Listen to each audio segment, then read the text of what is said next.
அது மாதிரி அடியவர் 2 பேரும் பேசினோடனே, நான் ஓராண்டு காலம் நான் பண்ணின பயிற்சி முயற்சி அனைத்தையும் நான் உனக்கு கொடுக்குறேன் அப்படின்னு சொல்லி விஸ்வாமித்திரர் சொன்னார். உடனே சரி அப்படின்னு சொல்லிட்டு வசிஷ்டர் சொன்னார், நான் வந்து அரை மணி நேரம் சத்சங்கம் பண்ணின புண்ணியத்தை நான் உனக்கு தரேன் அப்படின்னார்.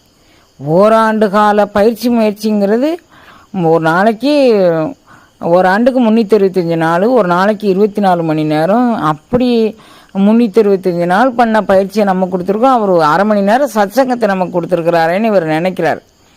அந்த இவருடைய எண்ண ஓட்டத்தை புரிஞ்சுக்கிட்ட வசிஷ்டர் சொல்கிறாரு, நீ சத்சங்கத்தினுடைய மகிமை என்னன்னு நம்ம தேவாதி தேவர்கள்ட்ட போய் கேட்போம்னு எல்லாரும் சேர்ந்து பிரம்மா, விஷ்ணு, ருத்ரன், மகேஸ்வரன் எல்லாத்தையும் சேர்ந்து கேட்டு கடைசி சத்சங்கத்தினுடைய பெருமையை ஒரு வாய் கொண்டு உரைக்க முடியாது, 1000 நாவு கொண்ட ஆதிசேஷனாலும் உரைக்க முடியாது, நீங்கள் வேணால் அங்கே போய் கேளுங்க அப்படின்னு சொல்லி சொல்கிறார்.